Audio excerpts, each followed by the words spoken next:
welcome to Spiritually Beautiful Podcast. If this is your first time being here, thank you for being here. I really appreciate it. If this is your second, third, fourth, fifth time being here, thank you so much for returning. You know, this is a spiritual podcast. We do not judge. It is a judge-free zone. We are here and we speak about self-development, self-love, self-care, and just spirituality and the things we go through and how we can basically help someone else by giving any type of awareness or everything like that. And today we have a guest, and we have Mrs. IAmSeraPhym, and she is going to tell her story about how she was sleeping with the devil. So yes, if you have seen our flyers, you should know a little bit about what this podcast is about today, but it's basically where she was, and she also spoke on it on her TikTok, so follow her there, and you can listen to the story there as well. But how she was basically in love with the warlock. So, all right. So here she goes, guys. First of all, thank you so much for having me, beautiful. It is a pleasure to be here. Thank you so much for having me and letting me tell my story here. As she said, the full story is on my TikTok. IAmSeraPhym. So basically, we're just going to get into it. We're just going to get into the story. So basically, I was together with my son's father. My son is now 10 years old, and I've been dealing with my son's father for quite a few years prior to us having a child. After that, after I had my son, he ended up going to prison for a while, for almost 2 years. And I started getting into hoodoo and voodoo. And then when he got out of prison, he started getting into it with me too. So at first, it was like a point where we could kind of come together, and I was really enjoying just how spiritual he was, just how serious and into it like he was, and learning about it. But then we started kind of veering off into different aspects of African traditional religions, where he started getting a little bit more dark than I would probably would get into and what I was into. And I do have a question there. What exactly is what would you consider being dark? Like, was he trying to hurt people? Well, later on in the story, he's trying to hurt me, but Oh. I would consider as dark as he was starting to get into more Ifa, and he was dealing with deities and spirits that are more so dark spirits, Okay. like Ishu.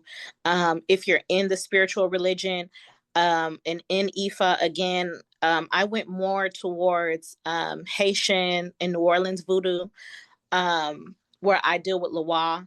But if you're dealing with Ishu, if you know anything about Ishu, he's more of a dark spirit that you don't deal with inside of the house, because you have to deal with him outside, because he would like, that's a whole other story. Okay. But then he started getting into animal sacrifices and things like that, and that was just a little bit more deep than I was willing to go at that time. Yeah. Okay.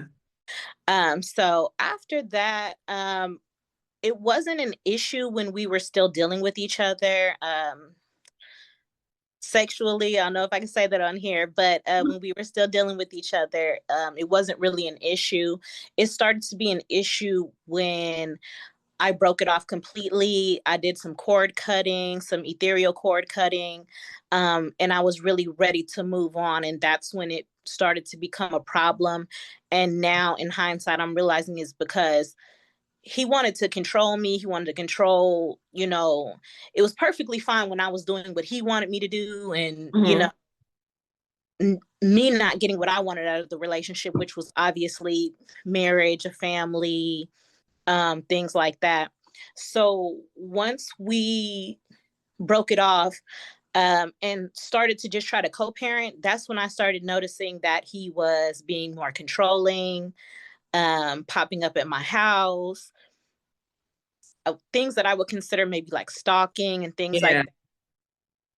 that. And it started to get progressively worse and worse, like as I was trying to live my own separate life from being with him and dating other people. And a lot of the times I wasn't even really dating. I was just kind of, well, I guess that it would be that, just dating. I wasn't in any relationships, just having flings and stuff like that. So he started to get really, really controlling.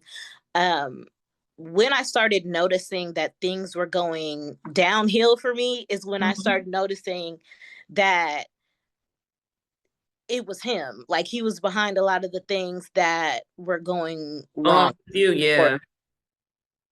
yes, yes, indeed. So beginning of that, my money started to be funny. Like I had always Mhm. been someone who was manifesting money fairly easily. I was living on my own. I was by myself. I was, standing on my own 2 feet. Mhm. Wasn't helping me like financially. He didn't give me any child support, anything like that. I was just taking care of my son, and we were trying to do things 50-50 ways. He had my son half the time, I had my son the other half of the time. And I started noticing that he wanted me to need him like that. And I've started to feel like that's when he started throwing, magic and doing witchcraft against me, against my money. And also I noticed that he started to become jealous and envious and would start to say little things. Oh, because normally when I do work, a Mhm. 9 to 5, I'll work from home, or, I'll do my own business and I'll be doing it from home. And I Mhm. started to notice that he would say little things like, oh, well, I can't sit in the house and make money. I got to go out and work. I can't just chill at the house. And I'm like, who's chilling? But, Yeah. it's those little nudges that somebody is jealous or getting. Mhm. So then when I started running my own group on Facebook and doing my business, and when people really started to come to me, when I was, a big leader in the spiritual community, when people started to come to me, when I was doing readings, I'm doing root work for people, I'm Mhm. doing products, I'm doing all these things. And that's when I started to notice that he was getting jealous of, I guess, the fame, I guess, or the attention, the popularity that I was getting. And that was another point of contention that he didn't like. Also, when I started to do things to um like better myself, like I got my teeth done, like when I would do things to, for myself, Mhm. he would say some pretty evil things Yeah. about me. And so So yeah. all of that started with him seeming like he wanted to go against you when you guys broke up. Yes. So he didn't want to break up. It wasn't mutual. I wouldn't say that. Um Basically when we were friends with benefits, I guess we'll say that.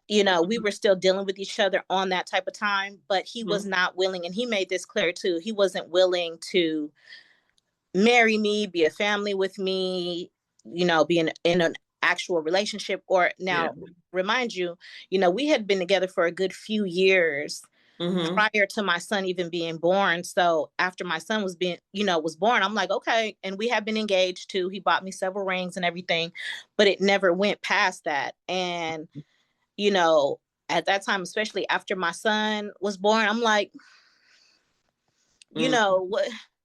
what's going on? Like, Mhm. let's go ahead and get, married. He's a few years older than me. I want to say about 5.5, 6 years older than me too, on top of that. Oh, okay. So, but he didn't want that, but he still wanted the benefits part, Mhm. Um, and once I made it clear that I didn't want that, because I'm like, well, then I'm gonna move around, Mhm. go, be with somebody, you know, who wants the same things that I want. And I'm not going to be dealing with you like that on that level anymore. Once the sex got cut off, that's when things started getting pretty weird Oh, okay. for me. Yeah. Yeah. Um, See so that coming from a guy, they they just act weird. Right. They Oh, want to that control part. you almost. Uh, I said it's like they want to control you, and if they can't have what they want, then absolutely. Then hmm it's not. So that's when, and I knew that he was a very studious, like studying, in the religion and everything like that. Then he started kind of, I guess, rising up in the ranks of his particular um path. believe. Yeah, Yeah. And started trying to be a Babaloa and studying into trying to be a Babaloa. And I was helping him with that. So I say all this to say this. Shortly after that, he started dealing with somebody else and basically said to me, oh, well, I'm just going to find somebody else and I'm going to be the good family guy. And, I'm going to marry her and have kids with her and basically give her all the things that, you want. mm-hmm. And then that's when I felt like it was smoke because I'm like, well, Mm-hmm. you know what I'm What saying? am I, chopped liver? If you don't want to do that with me, like, why are you saying that to me as a dig? Like, Mm, And so the more unbothered I became, the more bothered he became. So we're gonna just go ahead and fast forward. Like my money started to be messed up, like my stability started to be messed up, and I started to notice that he didn't want to help me with things that normally he would help me with, yeah. like moving my stuff or something around the house that, I needed a man to do. He would do it, and I started to notice that he didn't want to help me anymore. And then I started noticing just increasingly bad luck when I know that I'm a lucky person. Like I Yeah. know everything always goes right for me, especially, with my root work and everything like that. Mhm. My money flows, everything. Yeah. So Um, started to, oh, go ahead. I'm sorry. How long did that last? Like when you start noticing your money was declining and things just not going how it normally would, how long did that last? Was it like years or just a couple of months or what? I would say in the span of maybe like a few months, I started noticing Oh, my okay. money, wasn't flowing right. And then also this is when I had started dealing with somebody else Okay. um as well. And it's crazy because my mom had passed away in 2019, at the end of 2019. And like it seemed like anytime I had tragedies in my life or something like deep in my life, like he would like just not be there for me. Like he would just completely just leave me hanging. Yeah. Yeah. But after she passed, I felt like things were still flowing pretty well for me. So once my money started getting funny and everything like that, that's when I started to notice that somebody was doing something, spiritually, and somebody was doing things to block my blessings. But at that time, I wasn't sure that it was him. Mm. When I started to feel that it was him, it was when I got like really sick. Like I had hurt my back like really bad. I had to go to the emergency room. Like I couldn't get out of the bed. And like, then my intuition started telling me like somebody's attacking you and somebody's trying, in the back of my mind, I'm like, somebody's, attacking you. Um, and then also I had got really sick with COVID and ended up losing one of my jobs and everything because I couldn't get out of bed. Like just I started, physically like physical ailments that Yeah. it's not like me because I'm a healthy person. Like I never even had Mm-hmm. chickenpox as a kid. Like I'm just, I don't Mm-hmm. typically get sick. And if I do get sick or something like that, I'll know somebody's trying to, Mm. attack me. So then my pets started getting sick and dying. So I had a dog and he ended up passing away. And this was an expensive dog, like my first expensive little dog, little French bulldog, when I really started getting money and everything, Aw. and I love that little thing too. I bought it for my son, and my baby daddy was very, very jealous of this dog, Wow. which is crazy, right? That is So, because crazy. he's a dog person. He always, Mm-hmm. wants a dog, but let me just say this. Me and his tax brackets were different. Like what he considers expensive and what I consider expensive is two different things. And also, um, he would say that I would had a spoon in like a silver spoon in my mouth, Mm-hmm. and was more like a privileged person than he was, even though I feel like, I got it out the mud just like anybody else, Anybody else? Yeah. anybody else did. So my pet started dying. That dog ended up, he was getting sick for a long time. Like, and I'm like back to back. This dog is getting sick. He keeps getting sick. Every time I get him well, he'll get sick again. And then the last time he ended up getting sick, he just ended up dying. And so I noticed something was off because the dog passed in my house, and I was like, I asked him again, like when, it was something that I didn't want to do or something that a man should Mm-hmm. do, I'd ask him to do it. So I'm like, can you come over and get Sunny, because the I guess the Humane Society or whatever was coming to pick up his remains, but I didn't want to do that because like my little heart was broken. Okay. Yeah.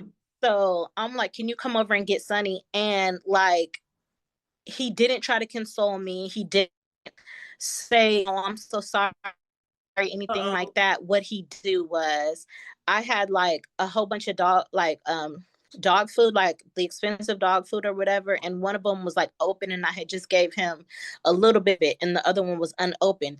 He Mm-hmm. goes, oh well, I guess you're not going to need this anymore, and he snatches up the dog food and takes the dog food, right? So I'm like, this is weird. Like after my dog died, and then I end up doing a return to sender spell, right? Mm-hmm. So whoever, I didn't know who it was at this time still. So Mm-hmm. whoever it was, when I do my return to senders, it's enemies known and unknown. People that I do know as my enemies and people who I don't know. Mm-hmm. Everybody getting it. Everybody going, Okay. you know. His dog died a week later. Mm. So he had an English bulldog, like one of those fat, the chunky little English Mm-hmm. bulldogs, and I had a French bulldog. So Oh, yeah. wait. What's the difference? So the French bulldog is like, they look like the little Boston Terriers with the ears sticking up, and Okay.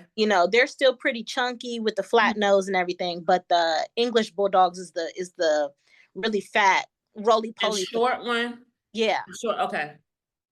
So his dog died a week after that, and that made me be like, oh, wait a minute. Mm-hmm. Because I knew I had done a return to sender, and Mm-hmm. I knew that he was acting weird about, you know, my dog passing. So the Mm-hmm. next thing was I end up getting a cat. I had a little cat, um, and he was very extremely scared of the cat. Like every time the cat would come around, he would get spooked, and I'm like, oh, that's them bad spirits on you. Getting scared of a cat, that's them bad spirits. So we ended up, I moved, from Georgia to Ohio, took my son and everything. That's the first time he tried to take my son from me. Um, he's like, oh, I'm not going to give you back your son. He was watching him for the summer. Mm. I was supposed to pick him up when school gets back in August. That's the first time he tried to take my son from me. And that's when he was like, oh, I'm not going to give him back to you. The police is going to have to shoot me and kill me in Mm. front of my son in order for you to say. So I'm like, this is crazy. For you to even say that is crazy. You know what I'm saying? So I called Mm-hmm. the police. That time it was quick and easy. The police went to go get my son, escorted my son back to me, and we went on up to Ohio. Mm-hmm. Everything's fine. Everything, my money starts flowing better. I'm getting more stable. I'm getting back on my feet when I'm back home. And then my cat dies. Out of nowhere, my cat dies. So Hmm. I'm like, this is really weird. And that's when I started to know that really not only was somebody doing witchcraft and spells against me, they're taking hits for me, essentially. You know what Yeah. I'm saying? Somebody's trying to get me gone. Like somebody Mm-hmm. is Mm-hmm. really coming. That's where the death spells start coming in. So I know that I'm heavily protected and guarded and everything like that. But you know and this is just for anybody out there, your pets will take those hits for you. Your pets and people that surround you, sometimes people around you will get sick. Sometimes people around you will pass because they're not as heavily protected as you are, but they're around you. Mm-hmm. And so that's another big red flag, of how I knew stuff was going on. Eventually, we're in Ohio, he's in Georgia. Eventually, I never stopped him from speaking to my son and FaceTiming him and, letting him send my son stuff and everything like that. I went down there for spring break, for a weekend. I let him, visit with my son and everything. Everything went fine. He gave him back to me, no problem. He gave me some money for gas and, whatever else, and that was fine. And so up here where I'm at is predominantly white area, and my son was having like issues adjusting up here. So I'm like, okay, well, and he kept saying that he was homesick, he missed Georgia, he missed home, everything like that. Your And so, son kept okay, saying well, that? huh? Your son kept missing Georgia? Yeah, he was missing Georgia, Oh. he was missing home. That's where he was born and raised at. Oh, okay. And to be fair, coming here, where I live at in Ohio, it is a culture shock. It was a culture shock for me, when I was a kid. Um, Coming from Los Angeles and living here, it is a culture shock. And that's why I ended up moving to Georgia, to Oh, be okay. around, to be around Black folks, because this is a Yeah. predominant white area, and it's not fun when you've lived, around Black Yeah. people your whole life, and then you come and you're the fly in the milk, Yeah. essentially. You're, Mm-hmm. you're not used to it. So I felt bad. I knew how it was. So I'm like, okay, well, I'm gonna let you go and stay with your dad for the summer. So get through the school year. For the summer, I'll let you go down there and be with him. And then I had planned on moving to Texas. So I ended up moving to Houston. So I said, okay, this summer you can go stay with your dad. I'm gonna go to Texas. I'm gonna set up everything, make sure everything's good for you. By the time school goes back, comes back in, you know, we'll be in a new place. And you won't have to be, you know what I'm saying? You won't have Right. to be in this area that you don't like and that you don't want to be in. Mm-hmm.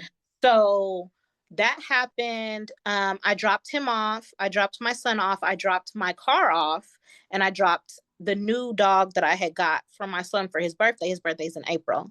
So I dropped him. I dropped my stuff off. And this is the part where, let me just say, I was stupid. I was too trusting. I was too naive. Mm-hmm. My heart doesn't work like that. Like, my heart doesn't work like I would try to mess over anybody, period, Mm-hmm. especially not somebody who is, you know, my child's other parent or a family member, or somebody who, You once loved. yeah, Yeah. absolutely. Like, because it wasn't any bad blood for Mm-hmm. me at that point. Like, I didn't wish no harm on him. I didn't wish no bad on him. So my mind just doesn't work like that. And Yeah. so I guess, I was naive, but I was trusting him. And in my defense, though, he was playing that role. He was being real sneaky and being real nice, and Mm-hmm. and that's when I should have known that something was up, because he was being too nice. You know what I'm saying? Mm-hmm. Um, so I drop everything off. I go on to Texas. Everything's going good. It's starting to become, the end of summertime. So the end of July, I started to notice that he was being just increasingly more and more evasive, not picking up the phone as much, not letting me speak to my son as much. Wasn't giving me updates on my car, like to make sure that my car was, there still. Yeah. Wasn't giving me updates on the dog. Like, he's starting to become more and more just, you know, Distant. distant and sneaky and evasive and stuff like that. So that's when my spidey senses started tingling, like something going on.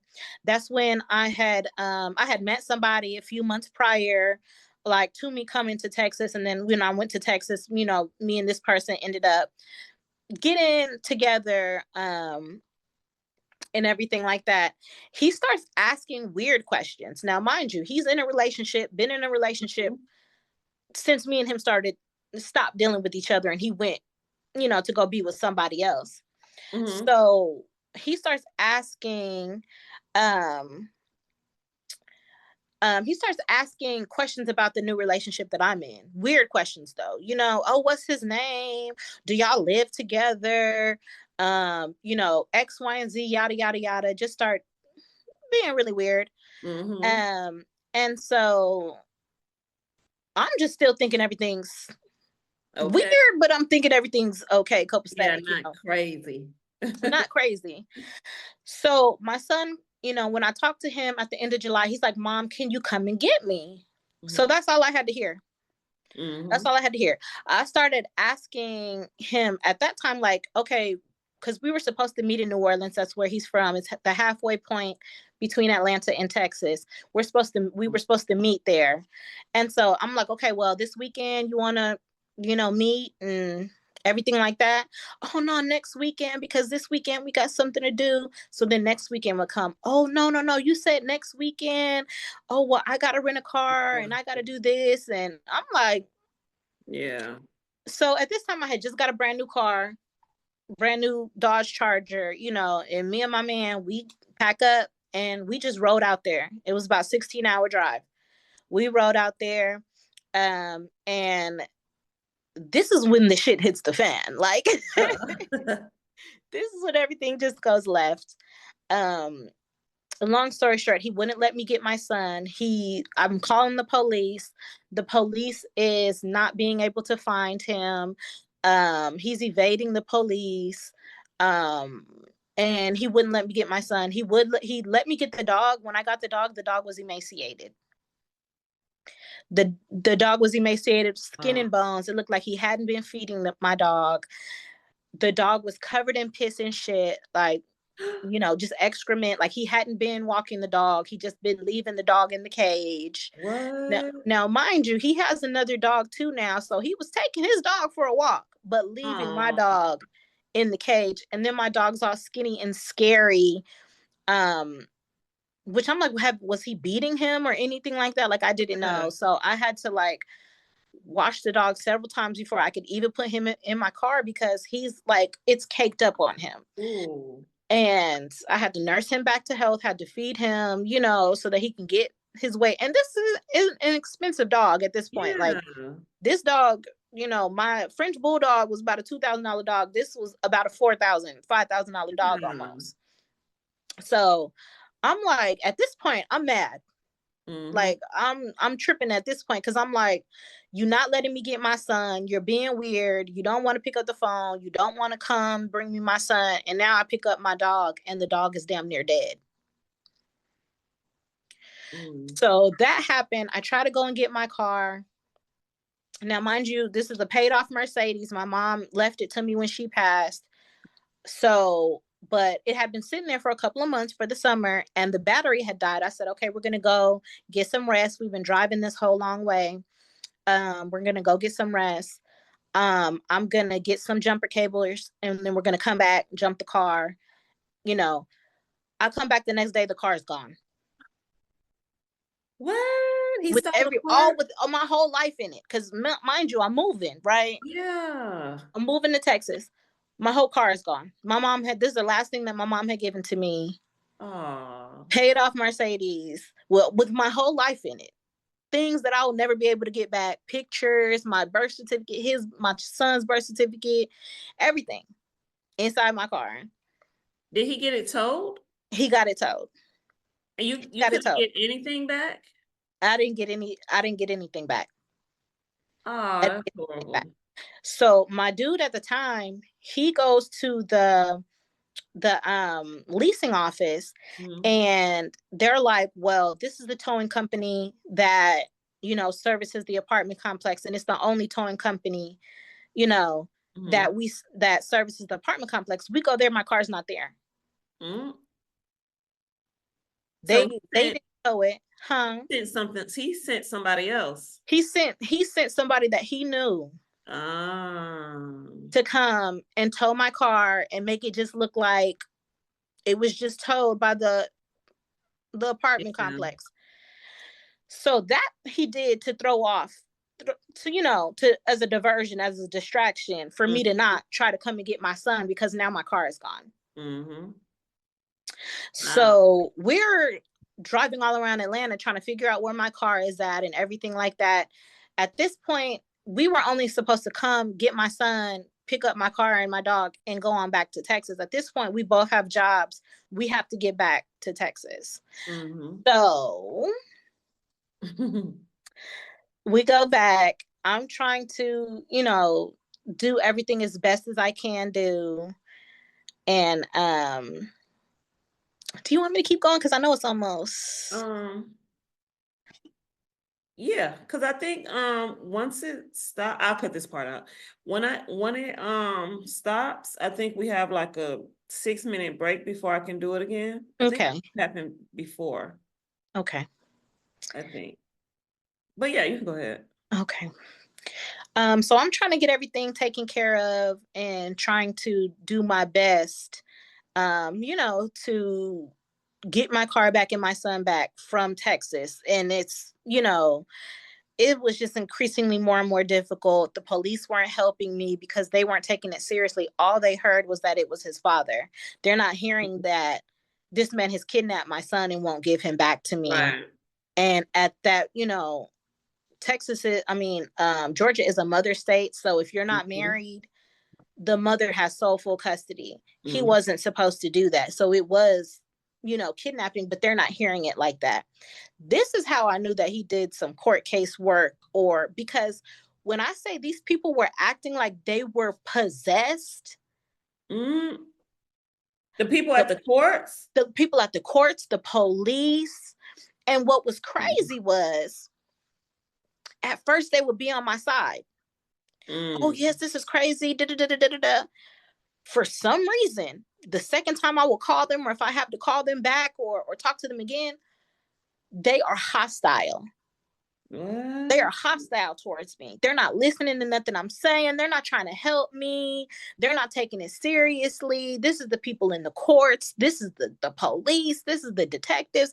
And I'm like, it's like they were zombies. Like literally, I knew something was off because I'm like, it's at first when I talk to them, everybody's cool. The second time I talk to them, they're hostile. They're not Mhm. listening. They're not taking this seriously. Like it was like literally like they were possessed or like zombies.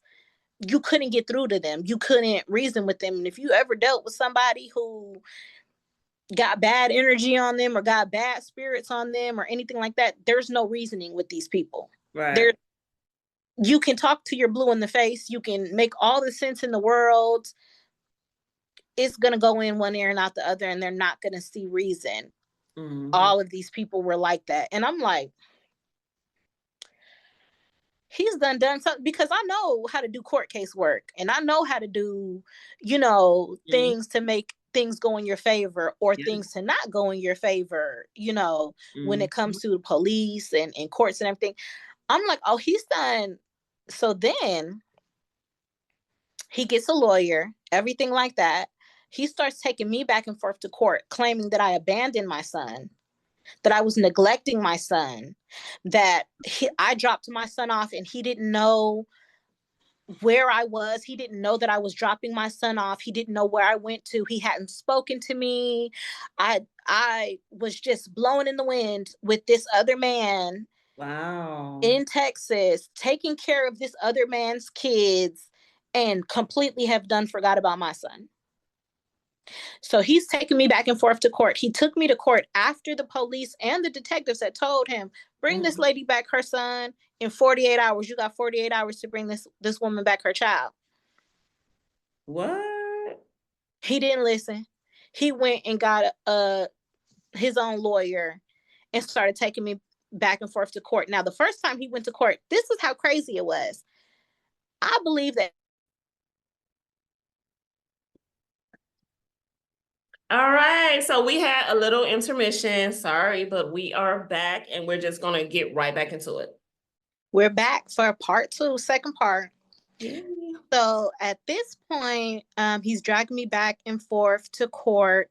The first time he took me to court and he did an emergency hearing, I didn't even know about it. So at this point, they're trying to go to court and just get some things like railroad me, basically, not tell me about the court, not do anything. I think he knew somebody, like the new girl that he was with. I don't know if maybe her people is like in the court system, or she knows somebody that worked for the state or something like that, because the way that it was just going in his favor the whole time. Yeah.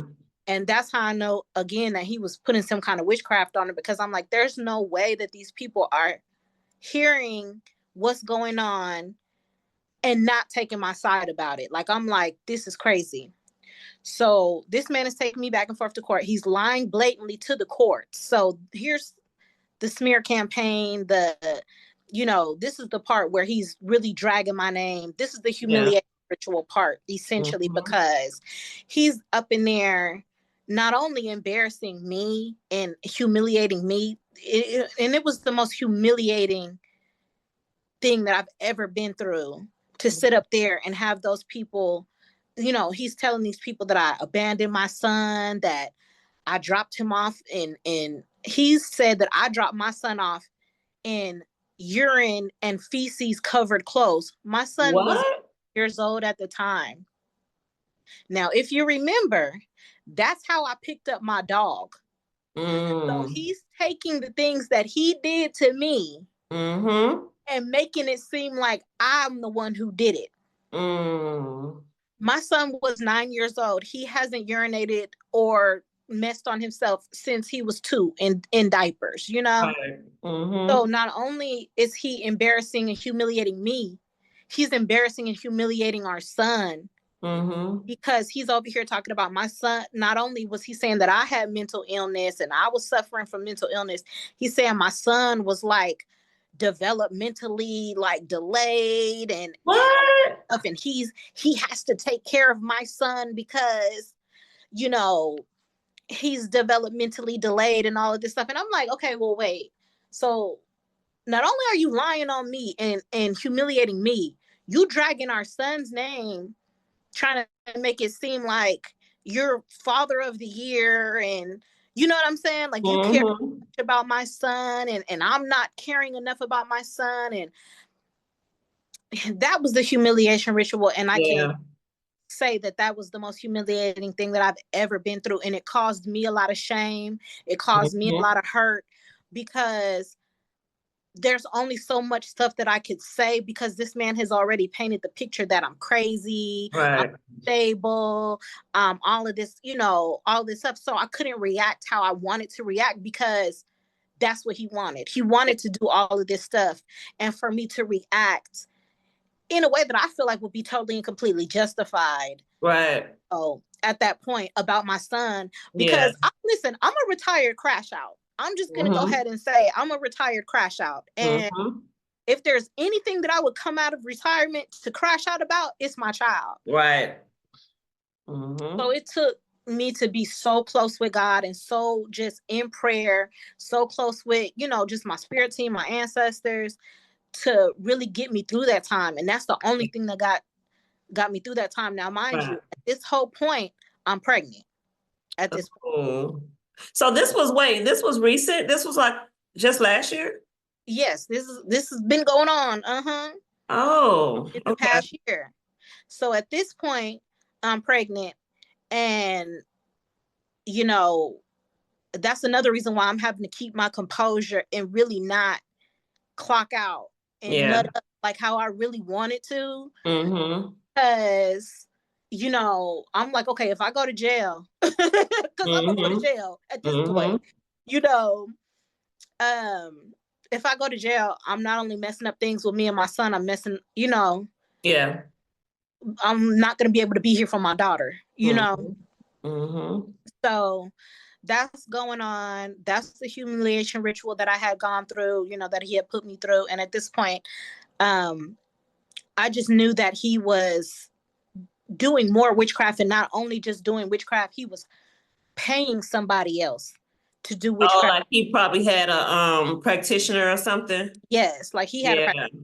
Now here's how I knew, because I'm at this point, I'm having to go through Instagram to Mm. go see any pictures of my son, because this man would post pictures of my son almost every day to taunt me, really to taunt me.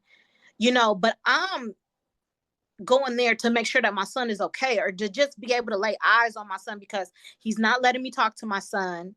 He's Mm. not letting, at first they said I could have visitation, video visitation. It got to the point where, I'm supposed to be talking to him for 2 hours a day and all this stuff.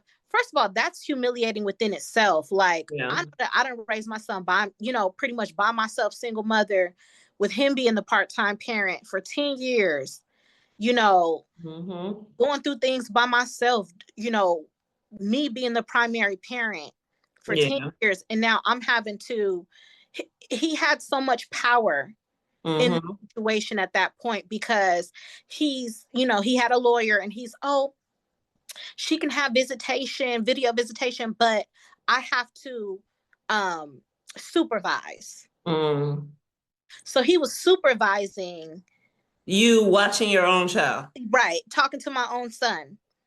It was the most heartbreaking, heart-wrenching thing that I ever had to go through, because my son can't even tell me Mm-hmm. What's anything really going on? what's really going on, Mm-hmm. because he's got this man hovering over his shoulder.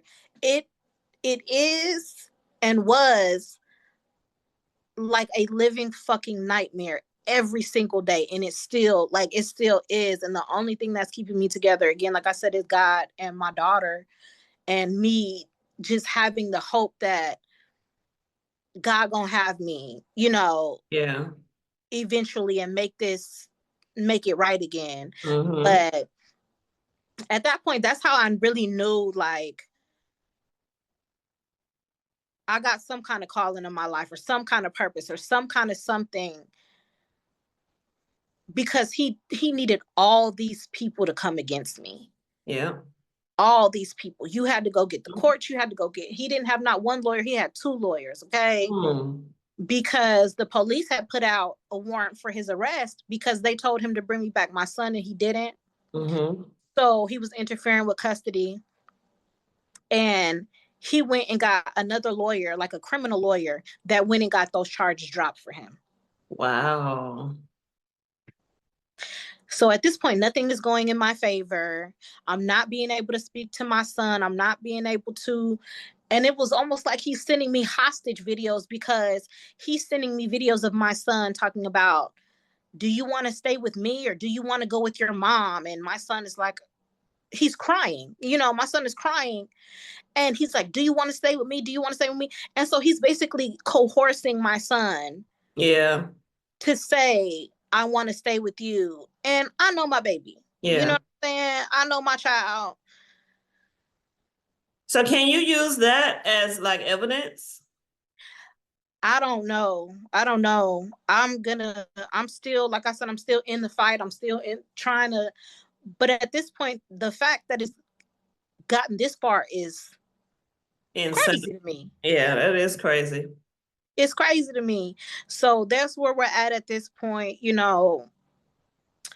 and that's the story of, and where we're at right now, that I've Yeah. literally, this man is the devil. I was literally sleeping with the devil, loving the devil, sleeping with the enemy, if you will, Mm-hmm. because this man has totally and completely destabilized me, and everything. Like, he made me lose my job because I'm worried about Yeah. my son.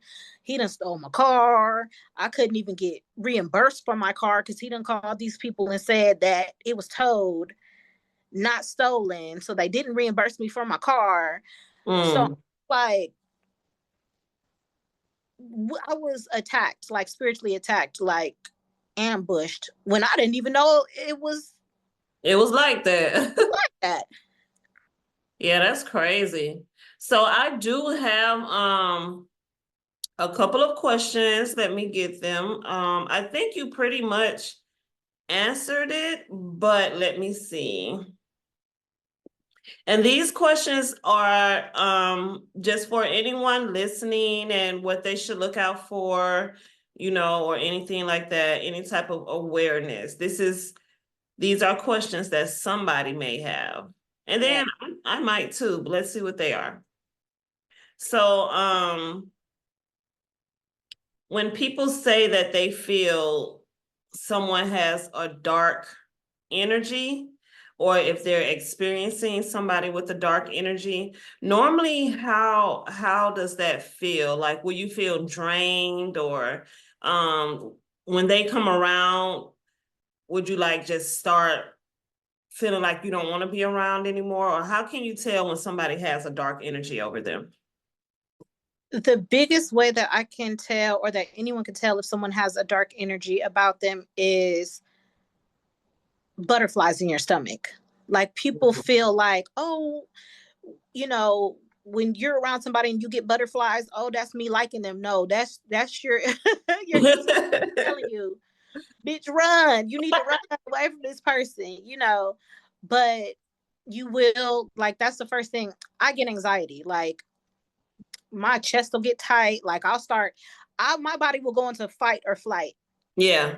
That's how, like, spiritually sensitive I am. Like, Yeah. I'll start feeling anxiety. I'll start, like, breathing kind of hard. Like, I'm either Yeah. fight you, or I'm either finna, you know. Yeah, that's how I get. I definitely I'm ready to rumble. Like, Hmm. I cannot be in your energy. I gotta get the fuck on. Like, I Yes. instantly get upset. Yes. I really get mad, like something ain't right. I gotta go. Fuck, you know what I'm saying? I really be That's ready how to fight. that's how you'll know. That's exactly how you'll know. Cause I'll be feeling like Hmm. I'm ready to throw hands. Okay.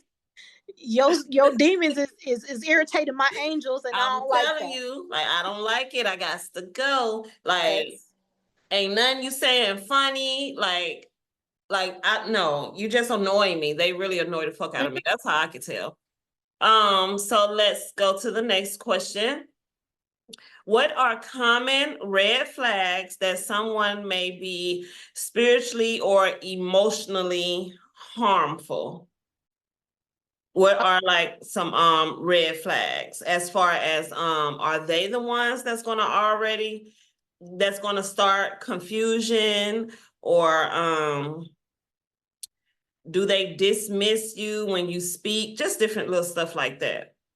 So people, like, okay, so they have bad energy, of course, we know, but also their energy siphoning. So this is somebody that either every time you talk to them, they're having a bad day. Every time you talk to them, they're mad about something, or they're cussing and they're fussing and they're carrying on, or they're trying to trauma dump on you, or, you Mm. know, when you're happy about something, they're just killing your vibe. Basically, they're not Yeah. reciprocating that same energy. And also, people like to, and this is males, you know, Mhm. specifically, especially when you're dealing with somebody that you feel like maybe a warlock, or, you know, got dark spirits on him. He's gonna pick fights with you. He Mm. wants you to give him your energy. He's gonna pick fights with you. And then when you're done talking to this person or dealing with this person, being around this person, you're gonna feel drained. Mm. They don't take all that energy. Energy vampires. Energy vampires, yes, Hmm. absolutely. I've definitely dealt with that before.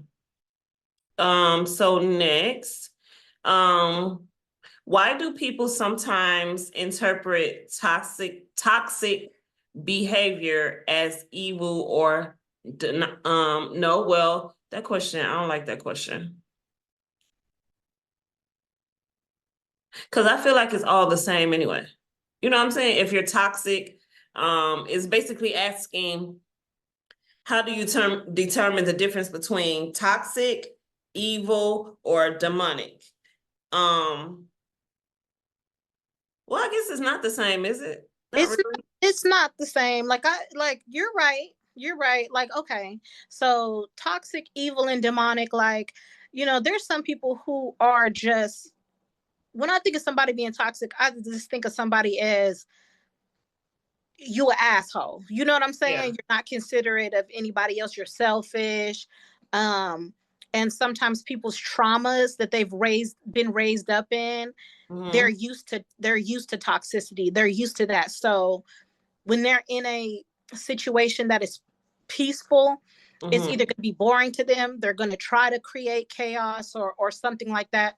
And I guess it would be a small scale, like, it's a scale of things. You know what I'm saying? Like, you've dealt with Mm-hmm. dudes that you're talking to, and he's inconsistent, or, you know, he's gaslighting you a little bit, like, you know, Oh yeah, When y'all met, he procrastinating said and wanted to be with you, or he was looking for a relationship, but then when y'all start getting into it, he's acting like a fuck boy, or you know what I'm saying? mm-hmm. Like those things are toxic, and those things, you know, you could decipher them as, being evil or being demonic, but evil, like being evil and being demonic, this is when somebody's trying to harm you in any kind of way, financially, physically, spiritually, emotionally.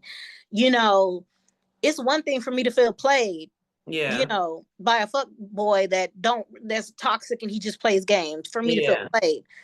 But if I'm feeling like you're trying to harm me in any way, you're trying to destabilize me in any kind of way for no good reason, that's demonic, and yeah, that's evil and wicked, especially because there's some things that some people do that I simply can't wrap my mind around to do to somebody, because I just wouldn't think to do that to somebody. You know yeah. what I'm saying? Like Mm-hmm. I think we all have our little toxic ways from time to time, Mm-hmm. playing games, or I've had dudes that I'll spin, act Mm-hmm. like I'm interested, and really I'm really not all that interested, or something like that. Right. We all have our ways sometimes, and that comes with, being a young person that's growing up and maturing and everything. Mm-hmm. But there's a difference between, there's just some shit that I wouldn't do. You know what I'm saying? Right. Right. I'm not an evil person like that. So Mm-hmm. that's a big way for you to know, like, The how does a difference. person make you feel? Like, Yeah. if they're making you feel played, that's one thing. If they're making you feel like they're wasting your time, that's toxic. But if Yeah. they're making you feel like they're attacking you, or that they mean you harm, or that they Mhm. really, you know, are trying to cause you harm, that's the difference for me. Yeah. Okay. I see that. Evil and demonic is more like when they're trying to cause harm like physically to you. Or emotionally, Mm-hmm. psychologically, where they're trying to gaslight you, make you feel like you're Mm-hmm. crazy when you Mm-hmm. know what they did was crazy, Mm-hmm. or, you know, anything like that, talking crazy to you, trying to hurt you, Mm-hmm. trying to hurt your On feelings, trying purpose, to yeah. hurt you in any kind of way. Yeah. Mm-hmm. Okay. The next one is how this okay, how does manipulation and control show up disguised as spirituality? That's actually a good question. Yeah, it is. That's actually a good question. So manipulation and control can show up in spirituality, or even being religious. Like, for example, um, people trying to use the Bible to, the Oh, Bible yeah. says that women are supposed to do this, or they're supposed to be, this is a big one. Like, in my last relationship, a man he was more religious toxic than Mm-hmm. spiritual toxic. Mm-hmm. So it would be, oh, the Bible says that you're supposed to be submissive and to your husband and this, that. I'm like, you're not my husband. First of all. Second of all, you're taking the parts that you want to take and leaving all the rest, where that you're actually a good person, Mm-hmm. or that you're taking this and living, in spirituality and things like that. They can mask it like they want what's best for you, or that they're concerned about you, or that this is for your best, highest good, or whatever. This is what Mm-hmm. God would want you to do, or this is what, you know if you're a good person, this is what you would do, or this, Mm-hmm. trying to be a good person to you, when really it's masked as toxicity, it's masked as control, it's masked, you know Mm-hmm. as these things that they actually are. A spiritual Gotcha. fuck boy, if you will. Yeah. And then I saw an example right here. I had got a little list here, and an example is basically what you said, and also using spirituality to avoid accountability. Yes. So try to avoid being accountable for whatever reason. Yes. Okay. And two, let me say this. I wanted to touch on this, so I'm glad you brought that part up. Men do love spells. Yes. That's why I think I had asked you once before. It may not have been in this podcast, but I think I asked you if like when you guys used to be intimate, if he was saying anything during, because that's when a lot of love spells can happen, you Yes, know, in the middle of intimacy. Because absolutely. you both are in that moment. And Yeah. then he speak those words and it's just over with. And I used to not think that men were the ones that would do love spells, but they actually do. They do Yeah. try to, and that's another form of control and under the Mhm. guise of, oh, I love you and I want you to love me back, or you Yeah. don't love me if you're trying to force. Exactly. And then he wants you to stick around while he's call himself being a player, Right. you know, and trying to have you there and not go with anybody else, but he can do Exactly. it. That's why I just posted something today, I think on Facebook. I was like, dudes don't realize why they're thinking they're players. They're really the ones getting passed around. Cause homegirl had you, homegirl had you, homegirl had you. You the one getting passed around, my guy. Hello. Like And I what? don't bicker about community property, okay? I'm not Right. down with Okay. OPP, okay? Okay. All right. So the next question is, what physical or emotional signs um will signal that a connection is unsafe? Mm. So in a relationship wise, are you Yeah. okay? Um, like if you're sexual with this person, the main one, and I have this in my list too, but the main one is your intuition is always going to tell you. Your Mhm. intuition is going to tell you if you feel like something is unsafe, or if you feel like this person doesn't mean you no good, they don't mean you no good, and you need to listen Yeah. to that first, Mm-hmm. firsthand. But outside of that, your body will tell you. Your pH will be off. When Mm-hmm. it's a certain way, and you know that you're only dealing with this man, your body will tell you your pH will be off. Your skin can start either getting acne or getting Mm-hmm. dull, getting flaky, getting Yeah. your body will literally try to tell you you might gain a lot of weight or you might Mm-hmm. lose a lot of weight. Um, I've even seen women starting to get physical ailments of dealing with the Mm-hmm. wrong person. Um, up Get into lazy. huh? Get lazy and not want to do Yeah, anything. not wanting to do anything. Mm-hmm. Those are all signs. For me, with my baby daddy, when like the last times that we were really intimate, my period started coming down. Like every single time we would be intimate, every single time my period would just start coming down. And I was like, okay, this is a red flag.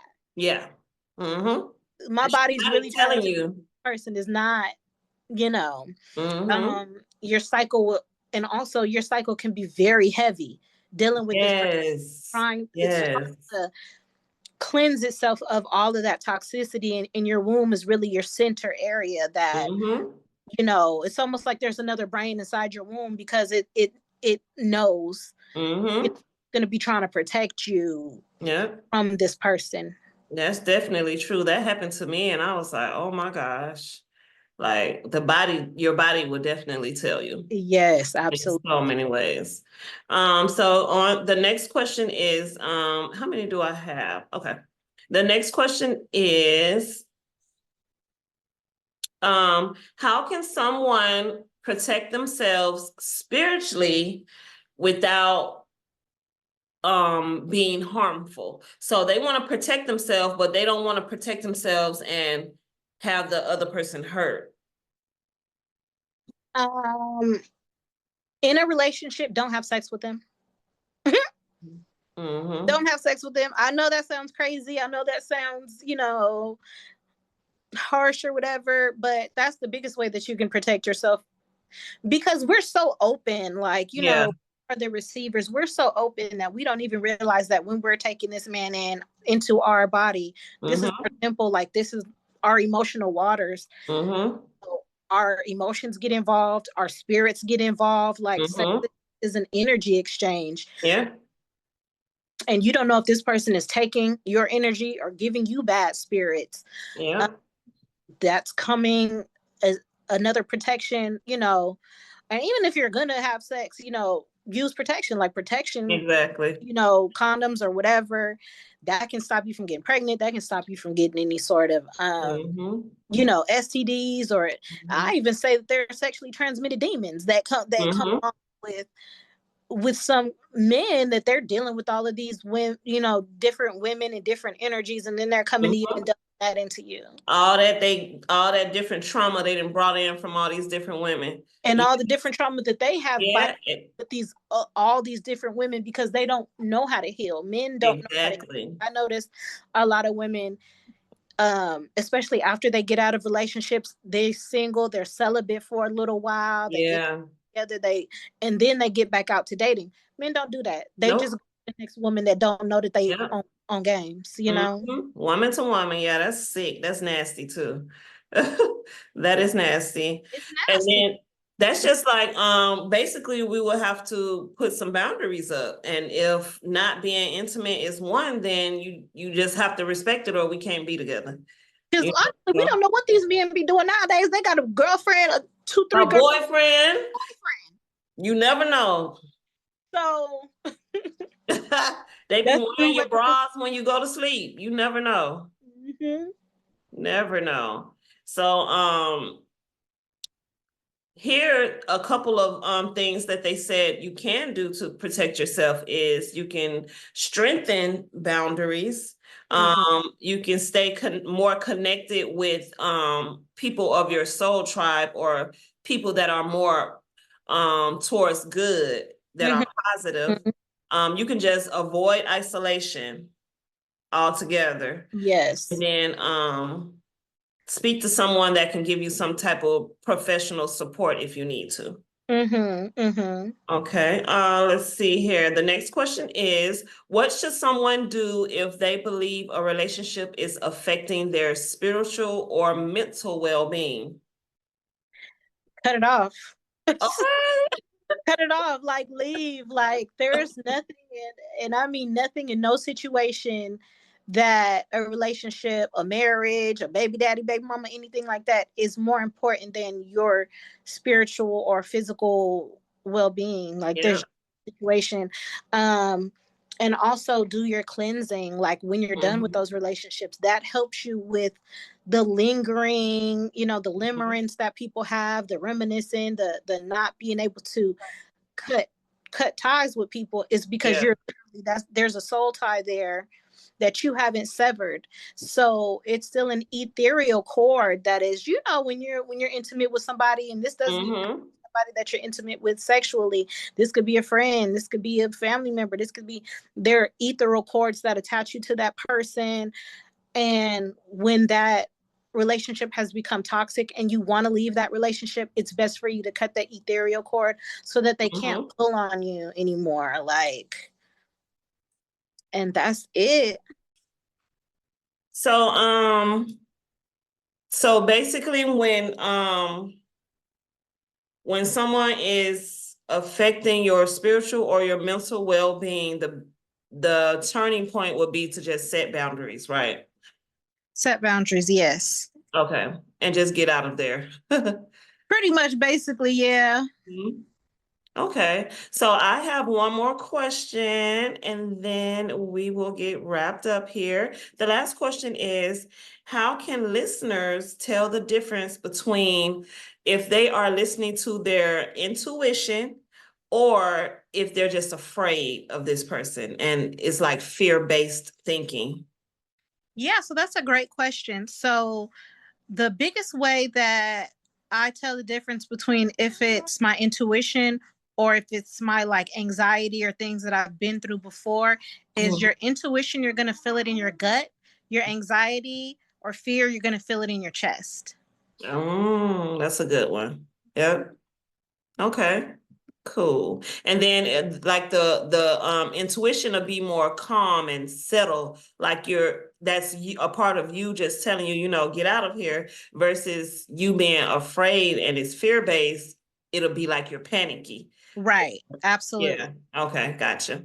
All right. So, And if somebody is meant for you, mhm, you'll feel calm about it. Like yeah, I know, and I mentioned it earlier, like people say when they feel butterflies, you think that's the one. No, that's typically your intuition trying to tell you something. yeah, Um, when somebody is more for you, it'll just click. Like you'll feel calm. yeah. Like you known them for years. Exactly. Yeah, Like I've had that so happen. yeah. Yep, I've had that. I have that happen with a lot of people that I've been meeting recently, and it's like we've been friends forever, and that feeling kind of feels natural, like you've Yeah, known that's them how you know the already. soul tribe. Uh-huh. Yep, Mhm. yep, exactly. And I'm gonna do I'm actually gonna do a podcast about that. Well, I'm gonna do a discussion about that too. But Yeah. okay, so we are gonna wrap it up. First, I would like to say thank you so much. Thank You you. guys, her information will be on the screen. So please go follow. Again, thank you so much. I really, really, really appreciate it. If Thank you. You're welcome. If I have any more questions or anything like that, or maybe if somebody comes to me and has some type of questions or something for you, I will definitely let you know, and maybe we can do a part 2, or would it be a part 3? But so yes, thank you guys for being here. If you are here, we're gonna go ahead and close out.